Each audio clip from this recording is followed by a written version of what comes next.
essentially correspond to contours, for example, or curves and lines.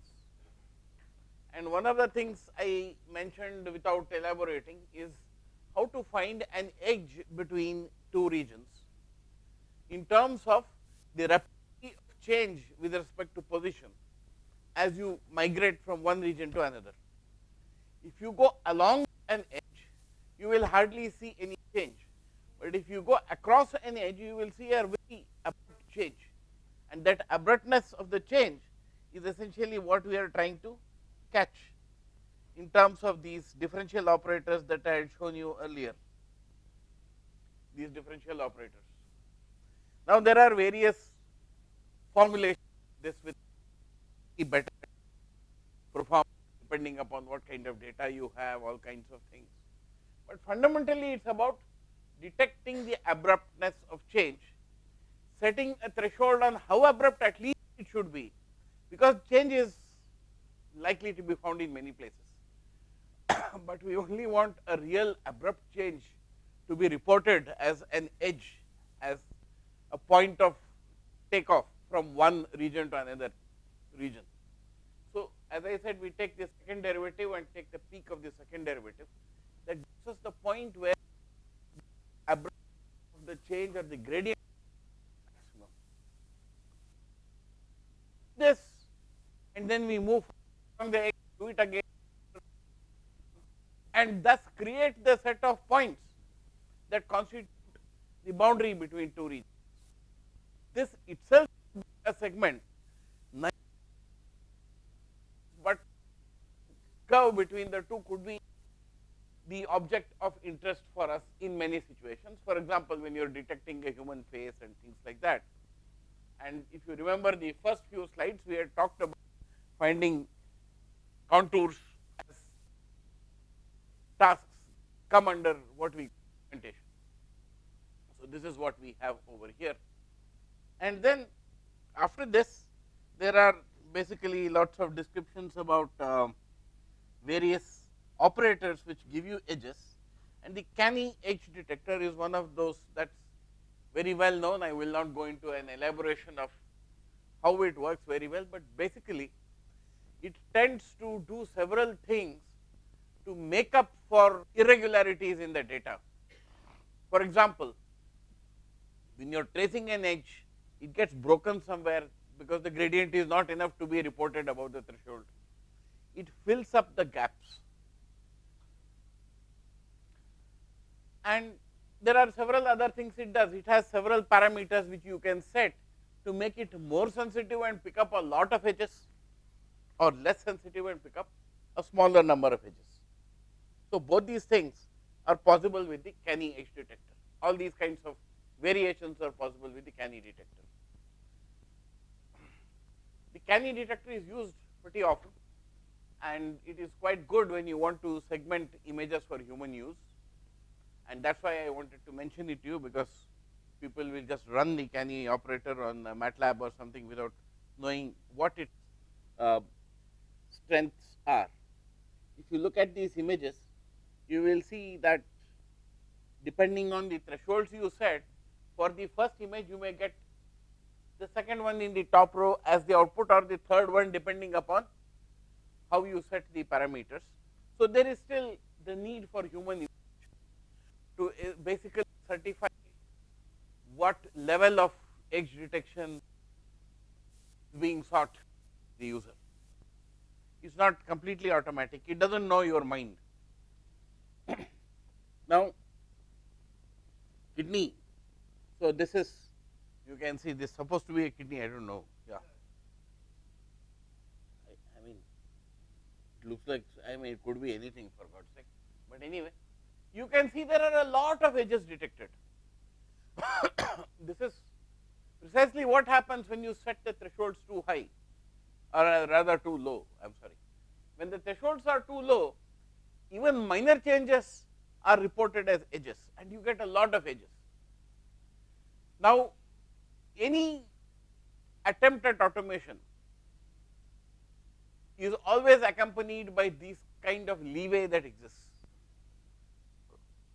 Depending upon how you adjust your thresholds, These are often called, what is called, meta parameters or something like that. Yes, and they need to be set by um, some human semi-automatic intervention.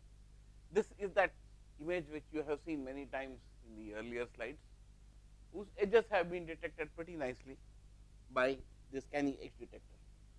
Now, you can look for closed regions within this and assign them to various segments. This will help you segment the regions in a way that was better than just the RG grow algorithm that we looked at that time. Finally, having crossed this, we want to look at the Hough transform, which I mentioned yesterday. Maybe a little use of the board would bring out the of the Hough transform without taking too much time.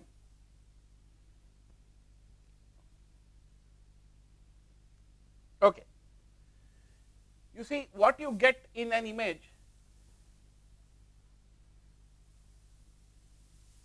would be a lot of dots.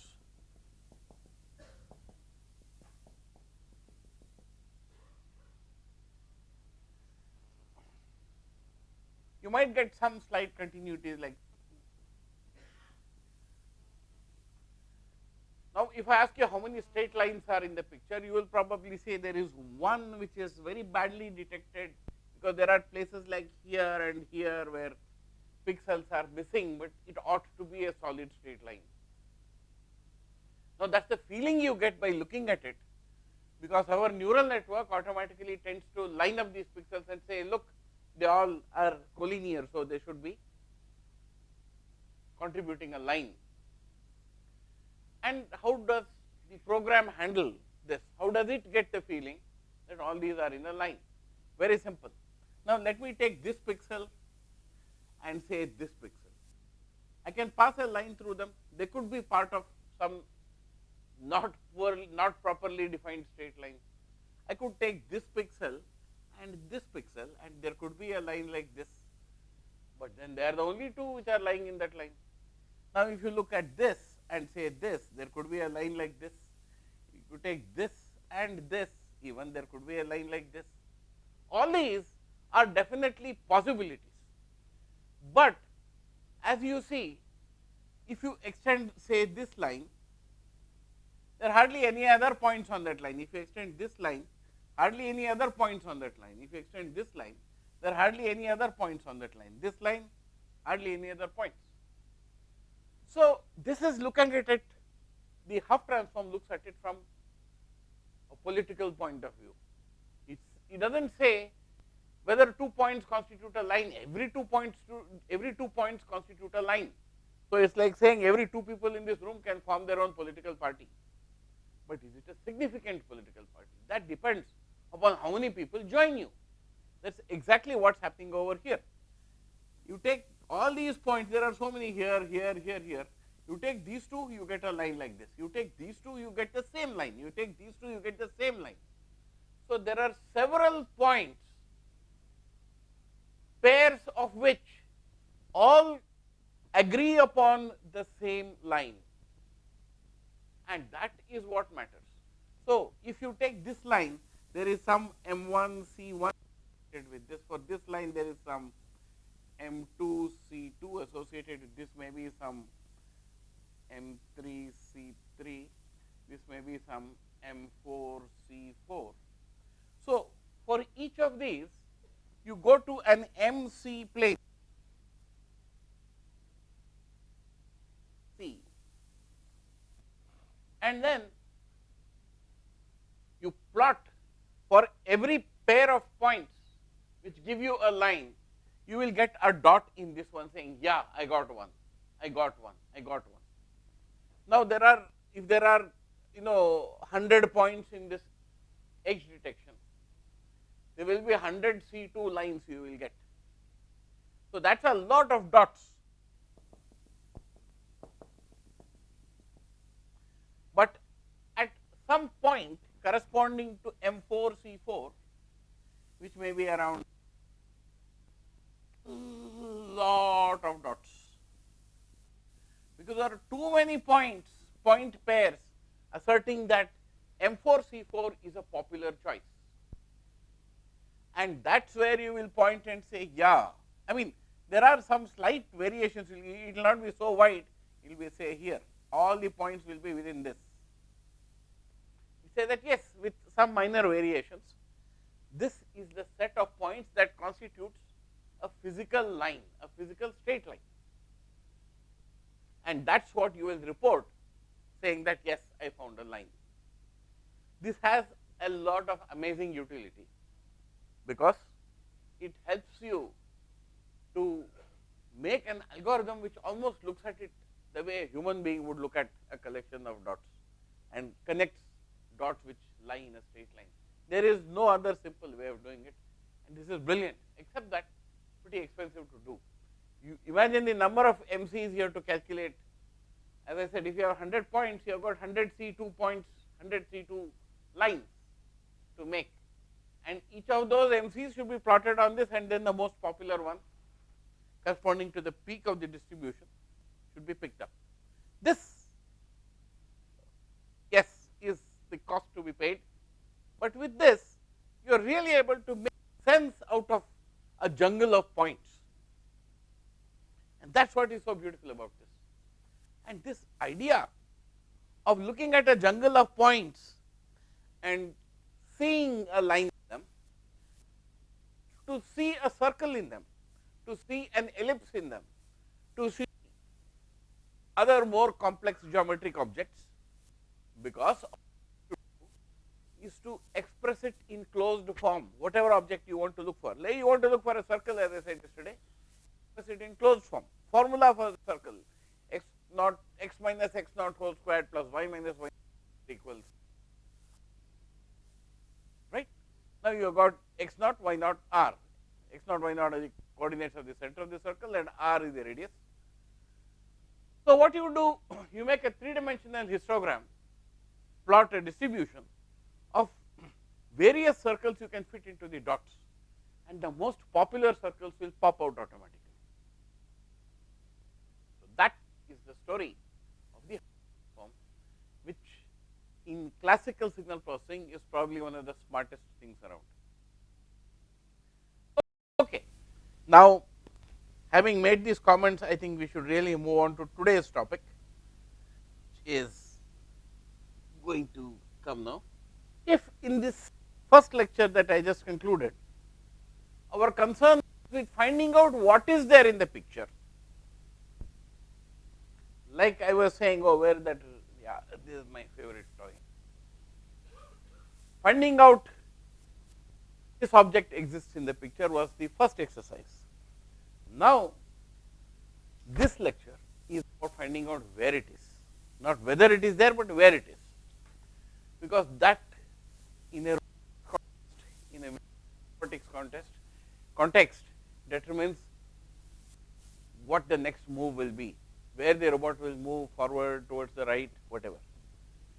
Now, there are tasks where you just have to find the location of an object in an image to track it as it moves around. There are places where you have three-dimensional information about the scene, and you actually have to find out where this object is in three-dimensional space. That is understandably more complicated, but eminently doable. So, this is the business of image registration. So, always, unlike segmentation, where you just take one image and you try to make all kinds of sense out of it, generally you do not need a sequence of images, you do not need a video to do image segmentation. You probably, in fact, if you have a video, you will have to do the segmentation separately in each of the frames of the video. Here, it is all about how things change or evolve as new frames of the video come to you. So, this is all about moving things, this is not about a static picture. Okay. So, here we are.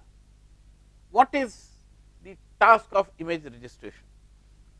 You have picture 1 and picture 2, maybe the board is idea. Yes.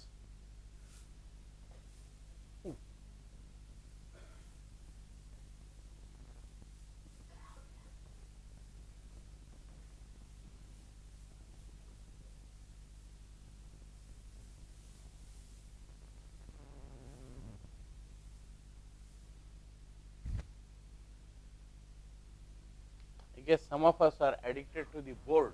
We are not, we can't think entirely in terms of slides. The slide throws all the information at one go on you, and it kind of takes away the surprise element that we would like to keep for ourselves. Let's say you have, this is one frame of a picture and another frame of a picture. Fine.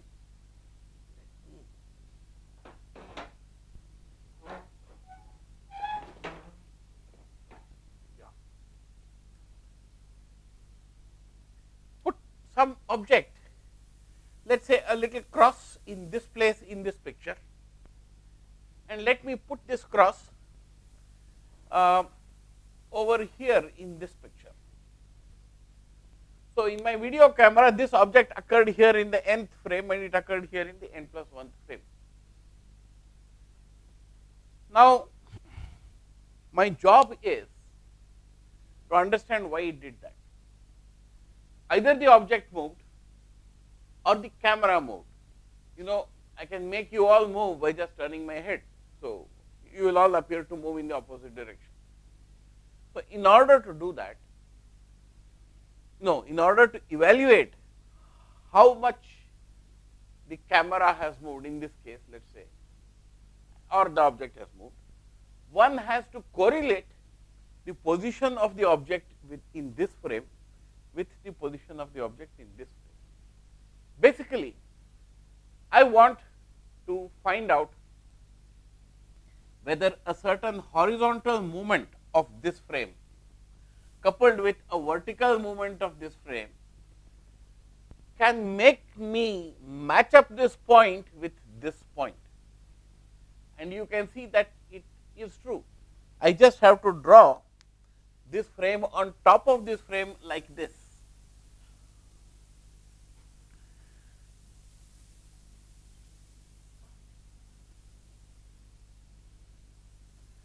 Now, if you look at this cross as belonging to this frame, you will see it is in the right place. If you look at this cross as belonging to this frame, then it is in the right place. So, what I want to evaluate is this difference in position, this vector. I want to evaluate what is the amount of shift. However, that is possibly the simplest formulation of the problem. Things can be more complicated if the object is just not moving like this within the plane, but it moves in depth as well in a three-dimensional scene. Then things take a more complex appearance. But this is the way to start talking about it. Now, when you have taken the first frame of this scene and the second frame, what are the things that have changed? The things that have changed are the position. It was x naught y naught in the first frame and it become x1 y1 later. Now, I find transformation f that takes x naught y naught to x1 y1. That, you see, changes the argument of the function. I x y is the original frame, I1 x y was the original frame. Now, I want to write the second image in terms of the first image.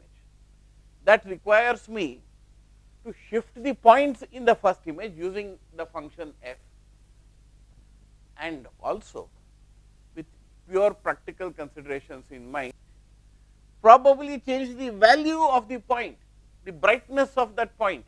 It is the same green colored point maybe, but maybe it becomes a little brighter, little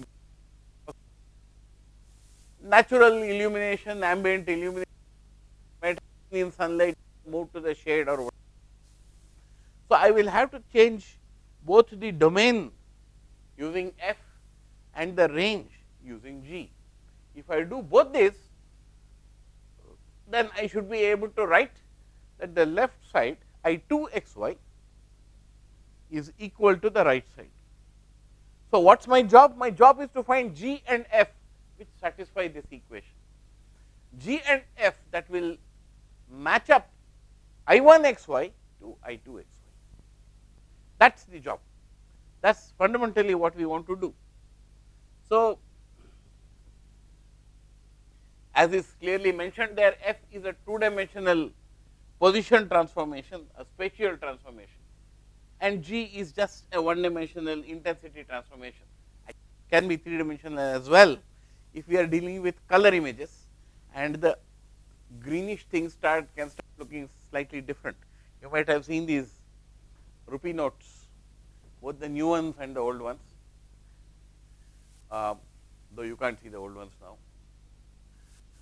If you tilt them in different directions, some parts on the note change color. So, objects can change color depending on the and depending on the direction in which light is falling on them. Not very common, but yes, it happens. That is why G can be a three dimensional function, a function of three variables. Okay. Assume the correspondences are known. That is, we know that the object was there earlier and now it has moved there. We know this. That is a separate job, and we will talk about that as well. G and F is the business at hand. Okay, right. So, there is a hierarchy of these transformations, spatial transformations, starting from the rigid to the affine and the projective and the perspective and the global polynomial and the spline. Essentially, if I tell you what each of these is, you will be able to appreciate how the problem of registration can progress from the extremely simple to the reasonably complicated. For that, image and create a second image from that by changing something in it. Maybe sliding it around, which is just a translation like I have shown on the board. Maybe stretching it, maybe shrinking it, maybe twisting it, maybe doing all kinds of things. And to just give you an example of what each of these things mean, I would probably like to go to another set of slides which I had made for my course. Just give me a moment. Geometrical operations. Okay. Here is, a picture is worth 1,000 words, and I am going to show you not thousands of pictures, but a dozen of them. So, that is like 1 dozen 1,000 words I am going to give you now. Okay. So, these are essentially the things that I have told you already about different kinds of transformations. Let us go to the pictures. Yes, here we are. Horizontal, vertical and diagonal shifts. You can see horizontal shift, vertical shift, you can see the diagonal shift is also there. These are of the kind that I have shown you in the board over there, and the diagonal one is the last one here, where I mean that was an example of a diagonal shift of some amount. So, this is one of transformation, this is a rigid transformation. Now, the next case is a linear geometric operator, which can also involve rotation. Look at the second picture below. See, the first one is just, as I said, translating it around, only translation, nothing else, moved by a certain amount horizontally and vertically, but remaining unrotated. In the second one, it has got rotated. So, in fact, you can do both, and that is when you will have a matrix like this with no zeros here. This one is only rotation without translation, that is translation without rotation. The theta by which you rotate will be implemented by those sine, cos, that part of the matrix. So, if you do this, you are going to essentially reposition each pixel of the image to the new positions that will give you the new image over here. The next thing which gets more complicated is when you want to scale in the x direction. I have scaled that image horizontally by factor of 3, and you can see what it looks like after you have done that. Fine. The next, as you can see, is scale in the y direction, and you can see this, where I mean, what the matrix looks like when you do each of these things. All these are still a small part of the more complex transformations you can make. But this is y scaling, that is x scaling. Next, shear. Well, you know what is shear. So, here is what we are doing. This is shear, shearing the image. And where do the matrix entries come in? You can see the amount of shear is 0.3 and it has come there. And the other one is y shear, and y shear will, by this factor, will give you this kind of result. These are all examples of registration problems. This is no longer a rigid transformation, for example. Why is it no longer rigid? Because if you do it to a real object, it is no longer going to remain in a fit condition. But these things can happen merely because of the angle from which a new photo is taken. A new picture, a second picture is taken. So, here you have got shear in both x and y simultaneously on the top. And the last one is not just shear. You see, shear is always a symmetric thing. It will give you rhombuses or it will give you parallelograms. It will not give you this last object over here where you are doing a perspective transformation, right? Projective transformation. This is what you get when you do that. I guess that is the last of my slides, where here we have done all kinds of things at the same time. Rotating, projecting, shearing, I do not know what is there. I mean, you can look at the thing, you can see all kinds of things have come in, and this is just a visual way of showing you the kind of transformations you can do to an object.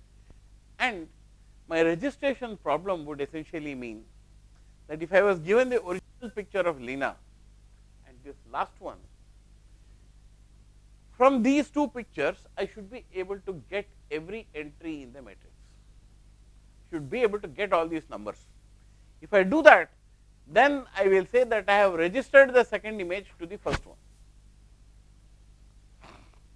Suppose I want to register the first image to the second one, what would that be? It would be the inverse of this matrix.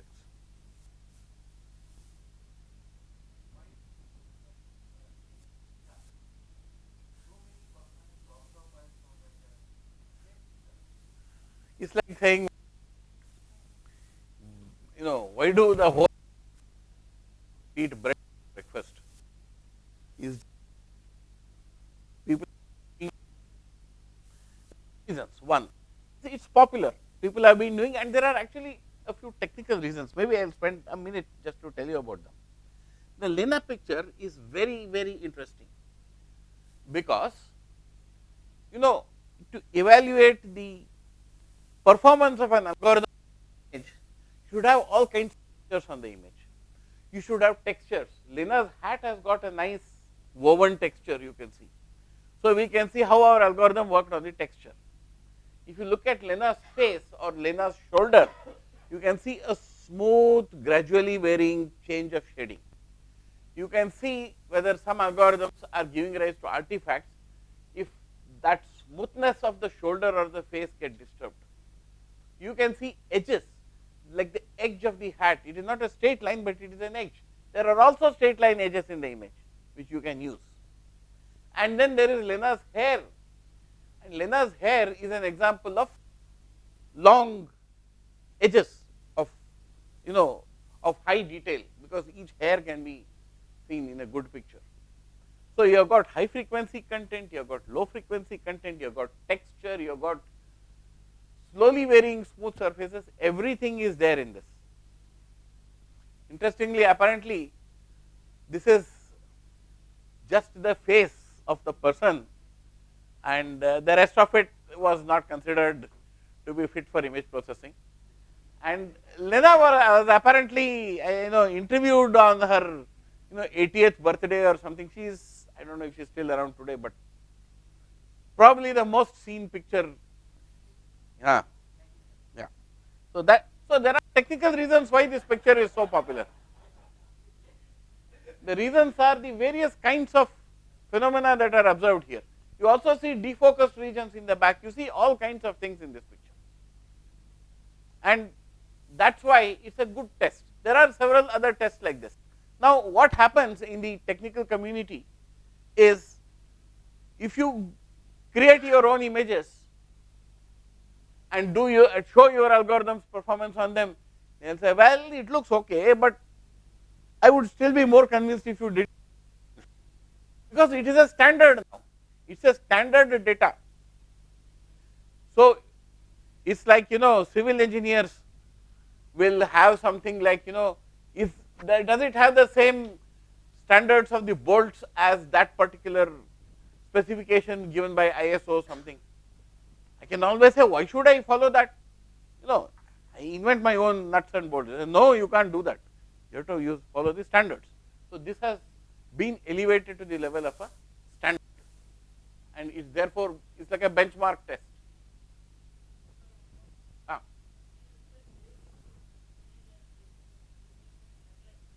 Uh-huh. Ah. Yes. The two image arrays you are saying, yeah, they are not really matrices. Even I used mathematics professor told me, how can you call them a matrix? A matrix is a linear transformation. Can you take a vector and multiply it by lena and get something else? No, lena is not to be understood as, I mean, an image is not a matrix. Yeah, yeah. Okay, the data, yeah, yes. All you have to do is to slide it one row.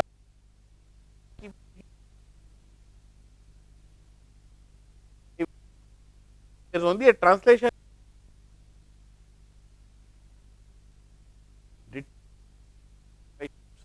This is exactly what I am going back to now, the registration problem. That is exactly how we do registration. Now, let me close this and let me go over here. The thing is still open, I guess. Yeah, there we are. So, this is much of what is said here, what is being said here is has been picked up by this. So, you can see here rotation, translation, scale and shear. We have talked about all these already. Fine.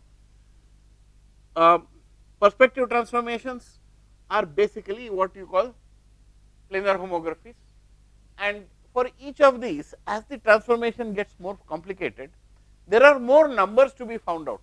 If you had a look at all those matrices, the earlier transformation had only a few non-zero numbers in them. Of course, there was 1, 1, 1 along the diagonal.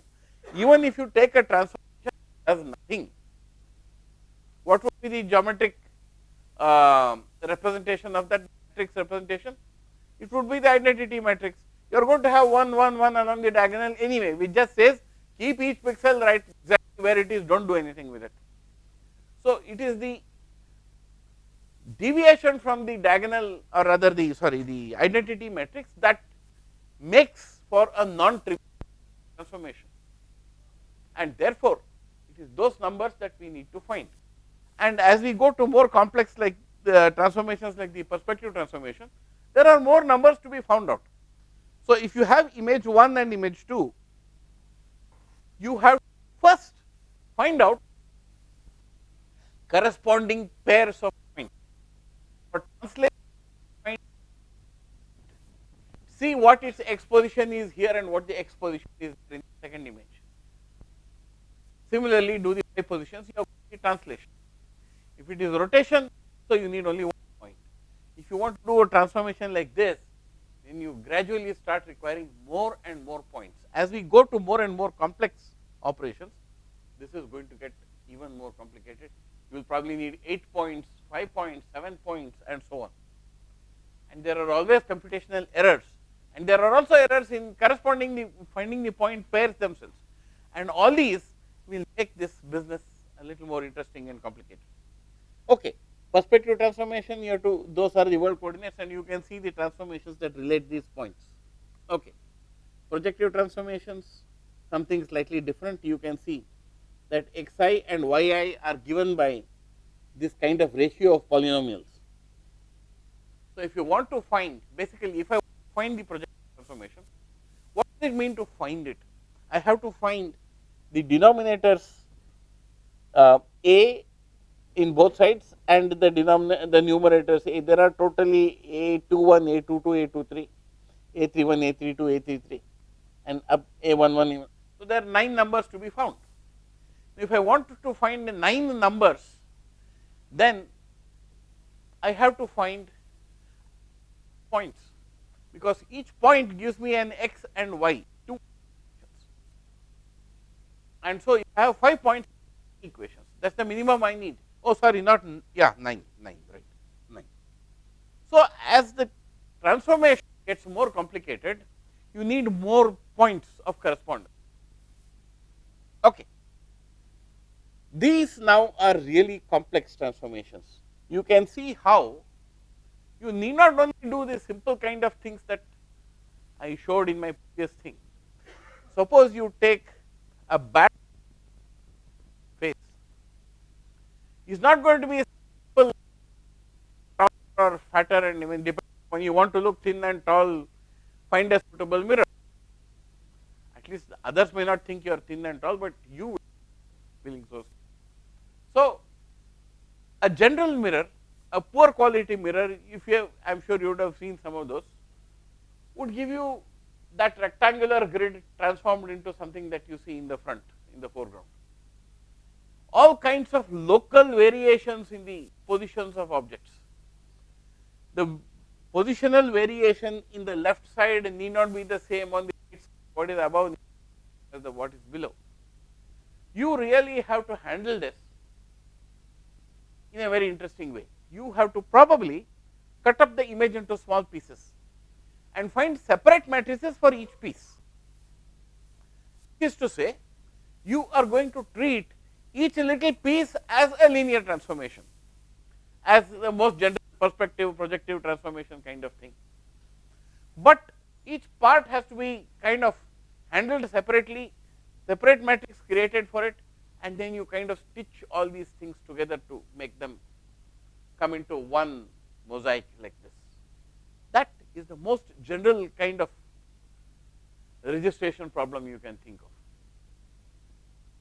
But this, I mean, this linked to all the previous things we did, because the previous things constitute the building blocks for this kind of a thing. Now, of course, the question will start as to how big can I make these chunks.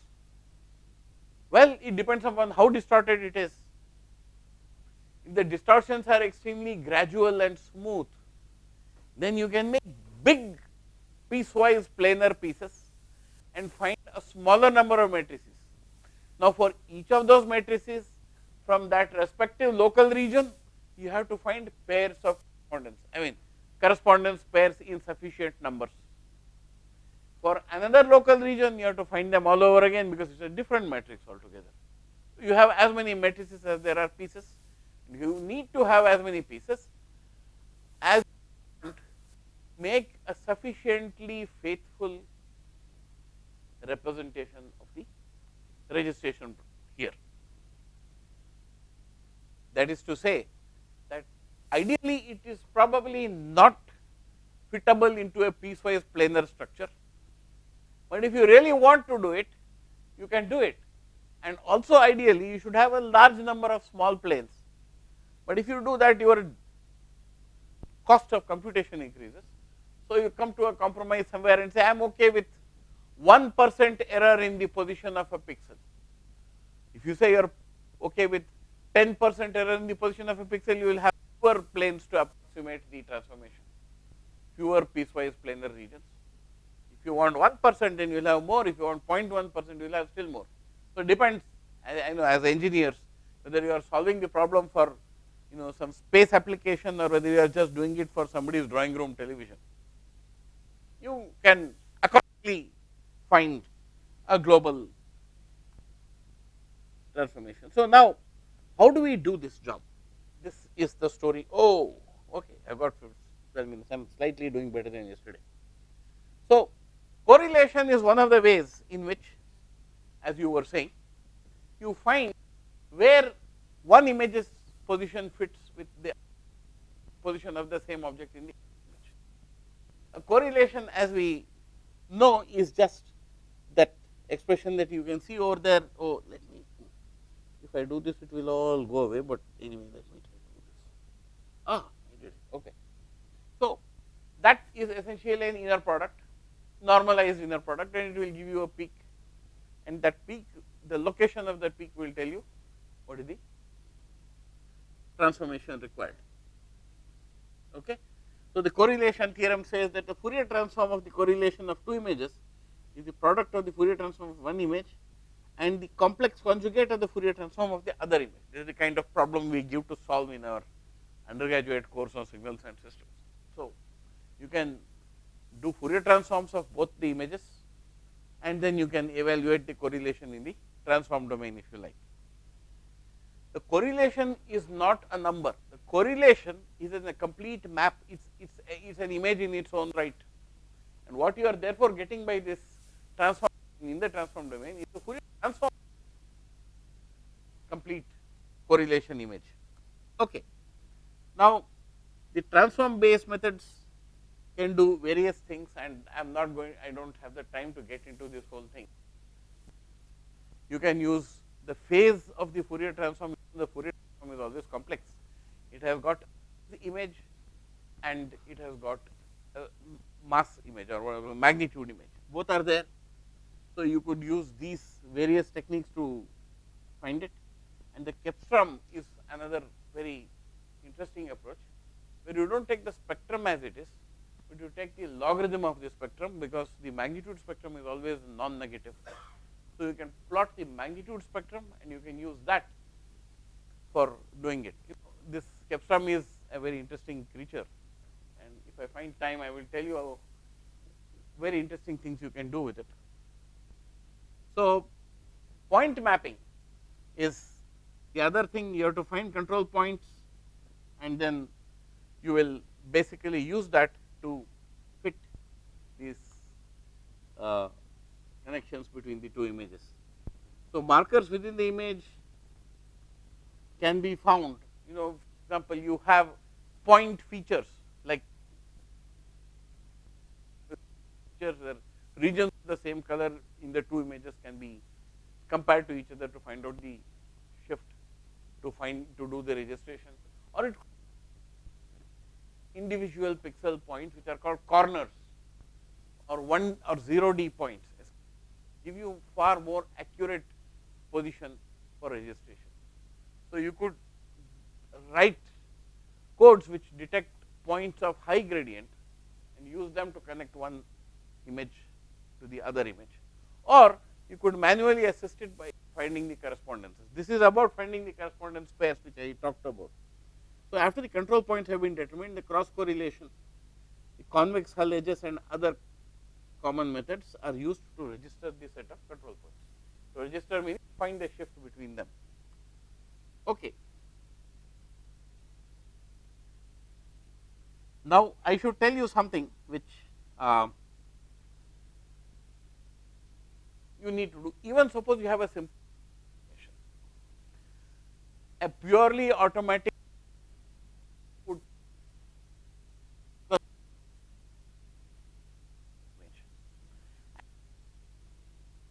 hope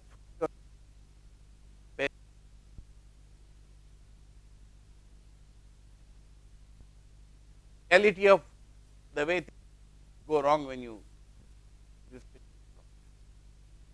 ideally nothing should go wrong. So, there should be no at all, but nothing happens ideally. So, you could match a problem, because if you do it manually, lesser chance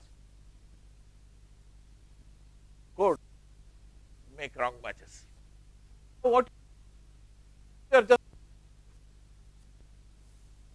now there is a set of points transformation like the last slide I showed some time ago. Then the amount of shift a particular feature should be same as the amount of shift of any other feature point. They can't be 2 points. Why do you need 1 dozen points? 1 point. That's the point. You might even match the pair of points in this image and this image wrongly, or you might have minor inaccuracy is in the positioning. Rounding off of a decimal because there is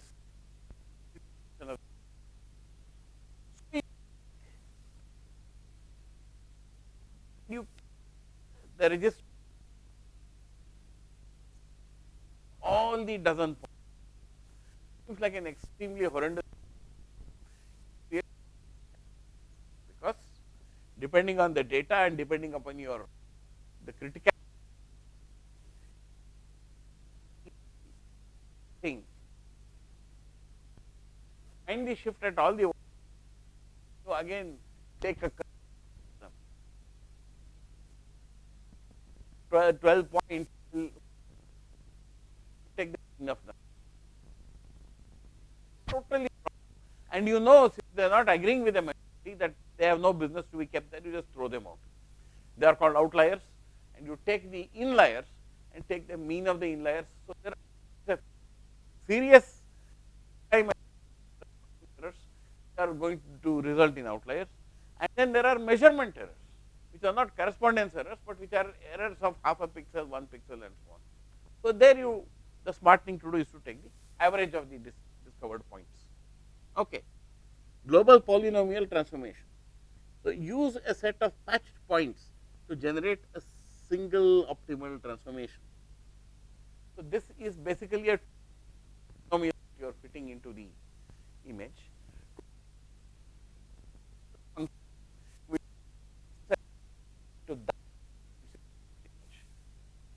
Okay. Now, in order to do this again, you have to be sure the same consensus principle that we just outlined.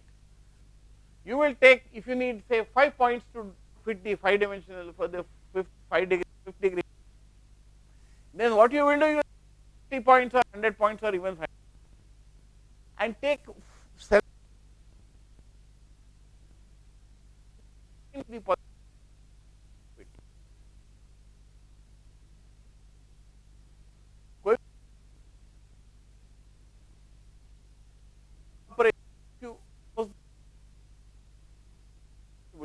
pairs. Now, if you even have 50 points and you needed only 5, then there are how many ways of picking 5 out of 50? 50 C5 points sets you can get. Each of those will give you a different polynomial. Well, hopefully not different. Each of those will give you a polynomial. Again, the consensus principle says it's not universal because there will be outliers. You can't say everybody has to agree on this. Everybody isn't going to agree. A few of them will not agree. They will have radically different opinions on it, on the values of the coefficients. Throw them out because they represent correspondence errors and not approximation, not what we call measurement errors. All the others will more or less agree, will be close to agreeing, and those you will take and you will find a polynomial which is not exactly going to fit the points here to the points there, which is the best deal you can get under these circumstances. This is the global polynomial thing. Yeah. So, okay, then maybe I will just. Yeah, this is a lot of details about lots of, oh, my battery is running low. Okay. Okay. Here are some examples where you want to align images. I think these pictures will give you a feel of it. The left side picture is taken with a normal camera kept at a certain place of that road and the background and all that. This is a normal visual band camera which is sensitive between 100 and 700 meters. It is a black and white picture. The right side picture, by the looks of it, is a thermal image taken with a thermal camera. Now, the second camera was not exactly kept in the same place as the first camera. That is why things look a little different. When you take a picture, even if you move that camera a little bit, everything shifts. This second camera was not exactly probably placed where the first camera was kept. More importantly, it might have had a different lens specification, you might have a different sensor size, you might have a different number of pixels, all kinds of things. So, you have got this and you have got this finally, and you want to use the joint information of the thermal image on the right and the visual image on the left to give you a more informative rich image. For that, you have to carry out an alignment. This is a rigid transformation, and in order to evaluate this rigid transformation, you have to find fine features, features which are highly localized, like points or lines and edges and things like that. And you can see that you can do it. This is a runway, and you can see those zebra crossing like things close to you. You can take the left top corner of all the 4 or 8 zebra crossings there and here, and they will correspond to the same left top corners of the zebra crossings in this side. So, this is one set of points you got. Then you can take that. There are other things, that dashed line which you can see over there, not very good in the visual image, but you can see that in the thermal image. Okay. So, you can have same modality cameras, that is cameras of the same kind, cameras of different kinds. Maybe I really should stop here. Here are images with, let me quickly go through this and see if there is anything worth achieving in few minutes. Here is an example. Yeah, pictures are always good. What have I got here? Again, I have got 2 images probably taken with different modality, maybe infrared on the right side and visible band on the left side, and they have been taken from different places. You can see their objects are in common. You just have to tweak one image so that it fits properly in the other image, and that has been done in the 2 lower images. You can see the tweaking has been done so that the objects match up properly. The left side, you have just cut them into little strips and interspersed them. You can see that the horizon is not matching, but after doing the appropriate transformations, the horizon is matching. One of them, the horizon, the sky is dark, the other, the sky is white, but that is okay. But horizon is horizon, and you can see that they have all matched up properly. However, you are not showing both at the same time, because I can't. So, obviously, this entire image is available, both the images have been aligned properly, and having done that, now it's the visible image which has been tweaked in this case. This right side image has been kept untouched, and you can see that we have achieved pretty good alignment. Okay, that is it.